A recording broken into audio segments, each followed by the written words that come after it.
और अचानक आप पुलिस वालों को लेकर घुस गए वहां पर। ये सोची समझी साजिश थी क्यों? क्या तुम्हारे लिए ये जायज है? पुलिस वालों, उत्तर प्रदेश के पुलिस वालों, जरा बताओ, क्या तुम्हारे बच्चे नहीं हैं? क्या तुम्हारे घर के अंदर तुम्हारे बेटे नहीं हैं? क्या आर्टिकल नंबर 21 का कोई मतलब है कि नहीं है, जिसमें कहा गया freedom of our life and personal liberty, protection of our life, हमारी जान की रक्षा करना ये पुलिस वालों की जिम्मेदारी होती है। लेकिन तुम्हारे बंदूक से गोली निकलती है मासूम लोगों के सीने को छलनी करने के लिए। तुम्हारी बंदूक से गोली क्यों नहीं निकला? हाथरस की बिटिया की इज्जत को तार करने वाले के सीने को क्यों नहीं छलनी किया? तुम्हारी बंदूक से गोली उस वक्त क्यों नहीं निकली जब आसिफा की इज्जत लूटी गई और उसका मर्डर किया गया? तुम्हारे बंदूक से गोली उस वक्त क्यों नहीं निकली जब हमारे इस देश के अंदर कानपुर में एक हवालदार लड़की की इज्जत लूटी गई? तुम्हारे बंदूक से गोली उस वक्त क्यों नहीं निकलती जब इस देश के अंदर कोई आरटीएक्स लेकर घुसता है और 40 नौजवान शहीद कर दिए जाते हैं? उस वक्त तुम्हारी गोलियों में, तुम्हारे बंदूक में गोली नहीं निकलते।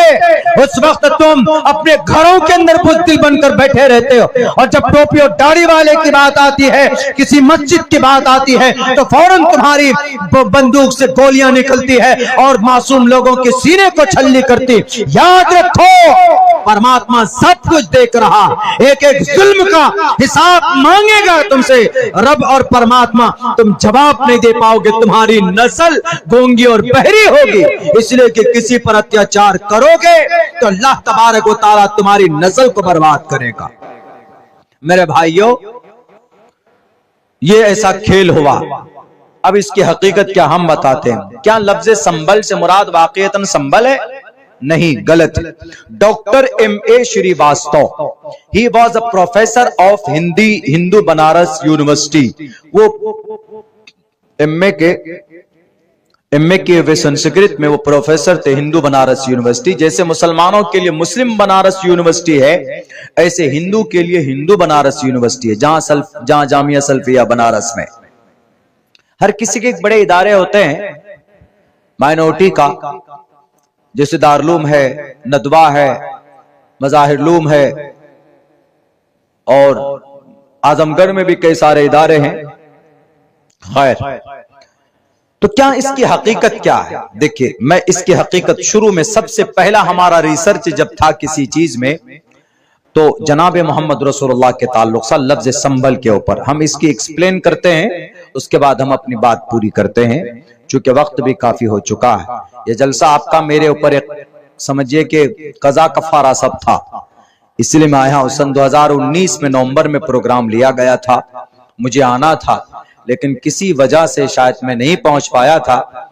यहां तक के सारी तरतीब तय हो चुकी थी, लेकिन कभी कभी ऐसा होता है अचानक। अभी आपको यकीन नहीं होगा, अभी परसों की बात है, मुझे चंपारण से चलकर अररिया के प्रोग्राम में शरीक होना था।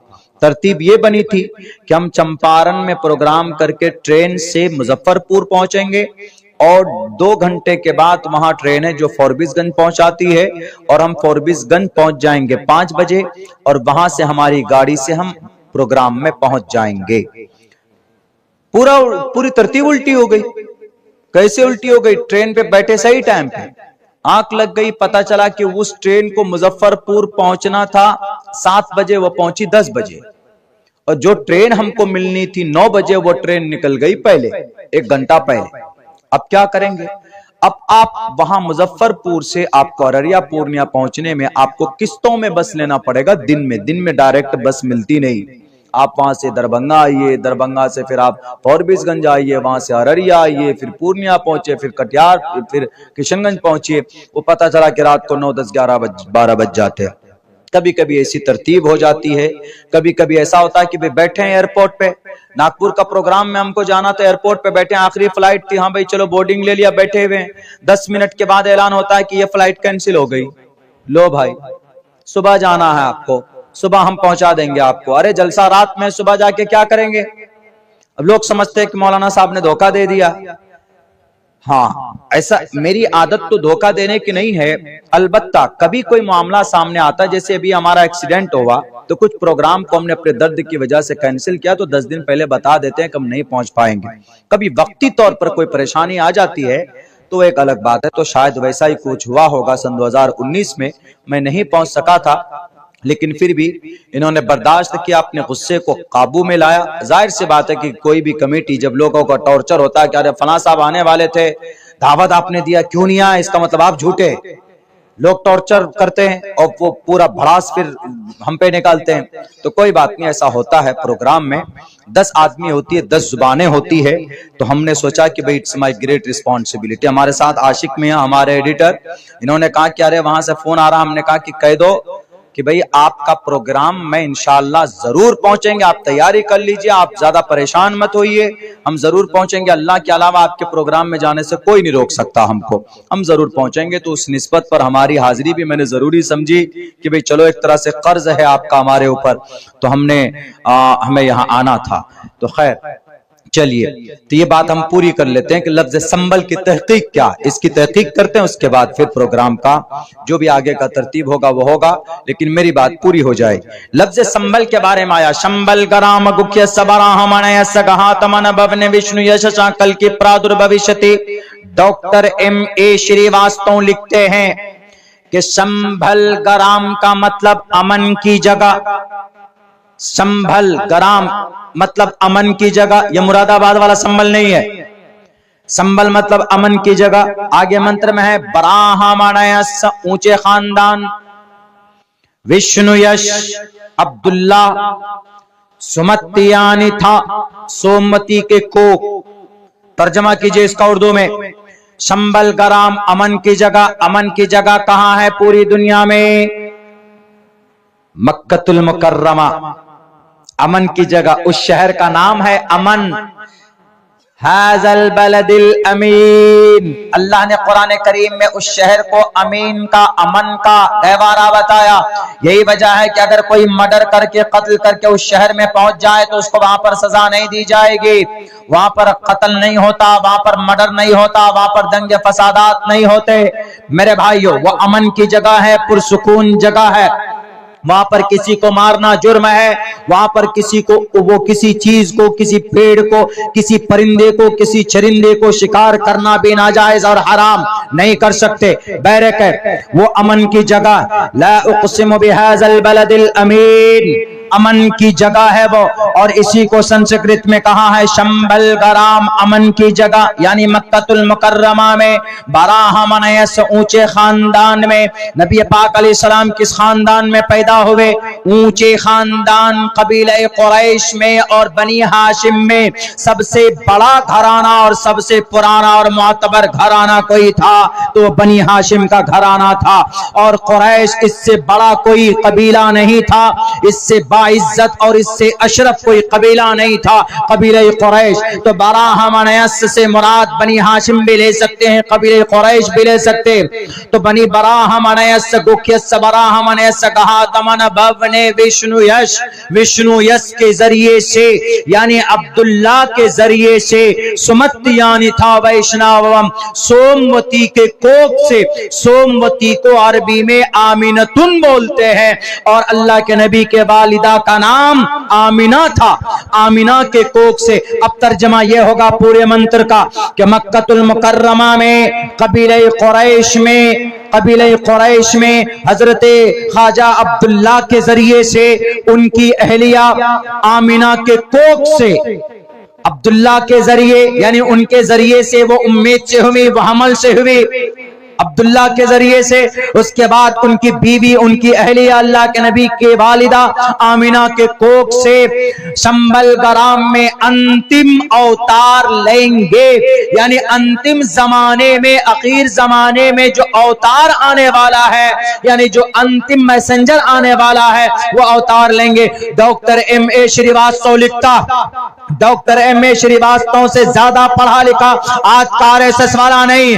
Doctor M.A. श्रीवास्तव श्रीवास्तव से ज्यादा पढ़ा लिखा आज के बीएचपी के लोग नहीं है, डॉक्टर एमए श्रीवास्तव से ज्यादा पढ़ा लिखा संभल के विद्वान लोग नहीं है, वहां के वकला नहीं है, वहां के जज लोग नहीं है, बल्कि डॉक्टर एमए श्रीवास्तव साफ साफ लफ्जों में लिखता है कि ये मंत्र पूरा अगर किसी जात पर, अगर किसी महर्षि के ऊपर फिट आता है तो वो सिर्फ एक ही हस्ती है, वो जनाब मोहम्मद रसूलुल्लाह सल्लल्लाहु अलैहि वसल्लम की जात अक़दस पर फिट आता, वरना किसी पर फिट नहीं आता। यानी ये जो लोग इंतजार कर रहे हैं कि अंतिम जमाने में संभल में आएंगे, वो आएंगे नहीं, वो आ चुके। अब से 1498 साल पहले उनका जन्म हो चुका। 22 अप्रैल 571 ईस्वी हिंदुस्तान के टाइम के मुताबिक 6:50 पर, अरब टाइम के मुताबिक 4:20 पर he was born in Mecca city, Mecca में आ चुके मोहम्मद रसूलुल्लाह। कौन कह रहा है? डॉक्टर एमए श्रीवास्तव इस बात को कह रहे हैं।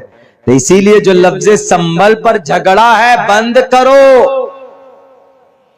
हर मस्जिद के नीचे मंदिर मत ढूंढो, ये मेरे अल्फाज नहीं है। भारत के अंदर एक कानून बना था 1991 में। क्या कानून बना था? ये कानून ये बना था कि वरना हिंदू मुसलमान तो लड़ते रहेंगे। अभी तक तो सिर्फ ये दावा हुआ कि मस्जिद के नीचे मंदिर था, लेकिन अब पता क्या दावा होगा? अब दावा ये करना पड़ेगा मुसलमानों को कि जितने भी बड़े बड़े मंदिर है ना, इसके नीचे भी हमारी मस्जिद थी। जब आप मस्जिद को सर्वे के ऑर्डर दे रहे हैं मस्जिद पे, तो आप मंदिर के नीचे भी ऑर्डर दो। अब ऐसे ही होगा। बड़े बड़े जितने भी है ना, उज्जैन के महाकालेश्वर, कामाख्या देवी की मंदिर और केदारनाथ की मंदिर, अब हर मंदिर के नीचे यही याचिका दाखिल किया जाना चाहिए कि हर मंदिर के नीचे मस्जिद थी।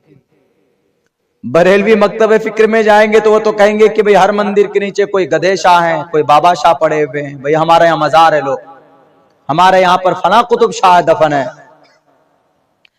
फला जमाने में हमारे फला बुजुर्ग आए थे, उनकी कब्र है, लो अब दो, सर्वे की इजाजत दो। होता है ऐसा, बहुत होता है। उत्तर प्रदेश में एक जगह हम लोग गए, वहां पर देखा वह जगह खाली थी। 3-4 महीने के बाद आए तो एक बहुत बड़ा मजार बना दिया गया, उसमें ऊपर क्या लिखा हुआ था? गधे शाह। तो हमने अपने उस्ताद से पूछा कि हजरत ये गधे शाह क्या? बोला आजकल बहुत आसान है, मजार बना दो और कोई पीर बुजुर्ग ना मिले तो घोड़े शाह नाम रख देते, गधे शाह नाम रख देते, और लोग आते हैं, चादर चढ़ाते हैं, पैसा देते हैं, उनकी कमाई होती। खुराफात है, इन सब में नहीं जाना चाहिए, बहुत गंदी चीज है, कुरान और शरीयत के खिलाफ है ये सब चीजें बहरक है। लेकिन फिर भी हमको एक अपना मुद्दा ढूंढना है कि भाई फला मंदिर के नीचे हमारे गधे शाह दबे हुए बहुत दिनों से, इनके नीचे अब सर्वे की इजाजत दो।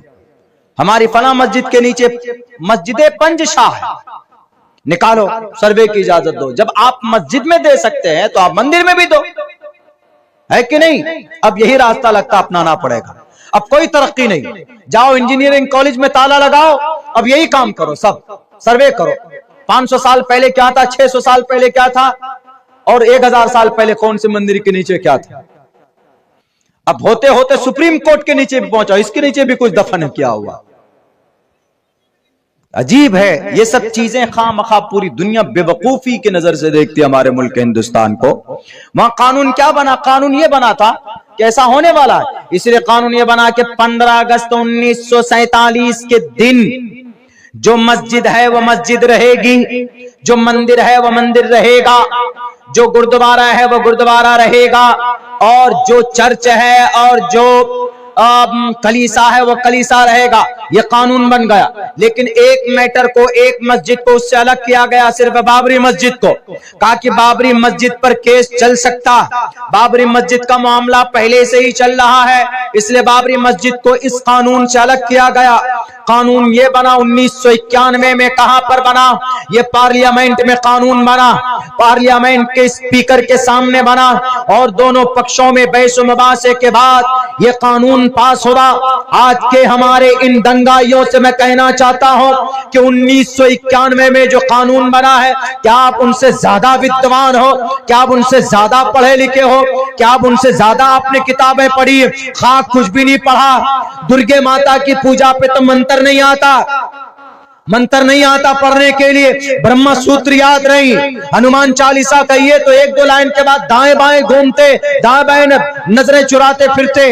अब फिर बात करते हैं कि नहीं हमसे बड़ा कोई विद्वान नहीं है, हम सब कुछ जानते, हम सब कुछ पढ़े हुए। मेरे भाइयों, उस वक्त कानून बना था कि 15 अगस्त 1947 में जिस दिन देश आजाद हुआ, उस दिन जो मस्जिद थी वो मस्जिद रहेगी, उस दिन जो मंदिर था वो मंदिर रहेगा। उसके बाद कोई भी मैटर अगर लेकर आएगा कि नहीं जनाब यहाँ 15 अगस्त के बाद 1947 के बाद में यहाँ पर हमारी मस्जिदें घुसी हुई है, मस्जिद के नीचे हमारी मंदिर टूटी हुई है, हमारी फला मूर्ति का सर निकला, किसी का पैर निकला, शिव जी का कोई अंग निकला, शिव जी का कोई अंग किसी आदमी के अंदर, मेरे अंदर शिव जी का अंग है, मेरे अंदर, मेरे माथे में 3 लकीर देख रहे हैं, ये 3 लकीर, ये 3 लकीर पता है किसको? ये रियल में उसको कहा जाता है जिसके अंदर शिव जी का कोई अंग होता। शिव जी के जिस्म के टुकड़े हुए गुस्से में, तो उन्होंने कहा कि भाई शिव जी का अंग बट गया, कहीं पर शिवलिंग बना जाके, और कहीं का शिव का हाथ बना, कहीं पर शिव का डमरू बना, कहीं शिव का नाग बना, और कहीं पर कुछ, कहीं पर कुछ। लेकिन किसी इंसान में भी होता है शिव जी का एक अंग और एक पार्ट होता है।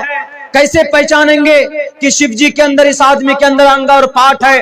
तो पता है ऐसे पहचाना जाता है कि उसके माथे पे ये देखेंगे, ये ऐसे है बिल्कुल क्लीन, उसके बाद देखिए 3 लकीरें मेरे माथे पे, अनकॉन्शियसली है, मैं ऐसे नहीं करूंगा, एकदम कॉन्शियसली, पैदाइशी मेरे लकीर है तीनों। हिंदुओं ने, कई सारे हिंदुओं ने कहा कि मौलाना आपके अंदर शिव जी का अंग है, आज ही धर्म बदलो तो आपको दूध से नहलाकर आपको पिएंगे लोग हमारे यहाँ।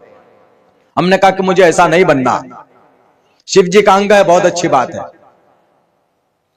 ये अकीदा उनका होता है ऐसा, लेकिन इसका यह मतलब नहीं, पता चला तो मेरे पर भी सर्वे बिठा देंगे। ये अब्दुल्ला के नीचे शिव जी का अंग है, खोदो अब्दुल्ला को, लो भाई, अब ऐसा होने लगेगा। कोई मतलब है? ये लॉजिक के खिलाफ, अकल के खिलाफ है। तो बहरकैफ अल्लाह तबारक व तआला हमारे इस मुल्क हिंदुस्तान के अंदर मेरे भाइयों अमन के साथ हर मजहब वालों को अपने अपने शास्त्र के हिसाब से काम करने की तौफीक दे। आखिर के अंदर मैं तो ये दुआ करता हूं कि अल्लाह तमाम भारत के अंदर तमाम सनातन धर्मी भाइयों को अल्लाह हिदायत दे, कुरान और हदीस समझने की तौफीक दे, कुरान और सुन्नत के मुताबिक जिंदगी गुजारने की, खुसूसन हम मुसलमानों को अल्लाह तबारक व तआला इस्तिकामत दे, तौफीक दे। बहुत बहुत भाई मस्जिद का काम है, आप लोग कुछ देंगे तो इंशाअल्लाह आपके लिए बहुत भला होगा। आखिर वक्त है, हाँ, जिससे जो बन पड़े लाकर दे दीजिए। ये हमारे लिए हमारा फरीजा बनता है भाई, मस्जिद जहां पर भी हो, मदरसा हो, मकातिब हो, उसके लिए अपना कुछ ताउन पेश करते रहें तो इंशाअल्लाह निजात का जरिया बनेगा आपका ये देना। तो आखिर के अंदर आ जाएं, दे दें कुछ ना कुछ, जो भी है आपके पास बचा हुआ दे दीजिए। हालांकि आजकल तो अब तो माशाअल्लाह जलसों में हर मुकर्रिर आकर चंदा ही करते हैं, बल्कि मैं तो ये कहता हूं कि भाई कम से कम एक मुकर्रिर रखिए चंदा के लिए, बाकी कम से कम तकरीर कराइए, एक मुस्तकिल का ये चंदा ही कीजिए आप। तो चंदे से है ना जान तकरीर की निकल जाती। मेरा मिजाज तो है नहीं खैर चंदा करने का, लेकिन यह है कि जलसों के जरिए से कौम और समाज का और अपने धार्मिक जगहों का फायदा हो जाता है। आ जाइए भाई, आ जाइए। मस्जिद के लिए मांगा जा रहा है, मैं अपने लिए नहीं, यहाँ दे दो, यहाँ दे दो बाबू, यहाँ पे दे दो, आ जाए। जिसके पास जो भी है आखिर में दे दीजिए। हमारी माएं बहनें भी आवाज पहुंच रही है तो आप भी भिजवा सकते हैं, दे दीजिए। अल्लाह आपके देने को कबूल फरमाए।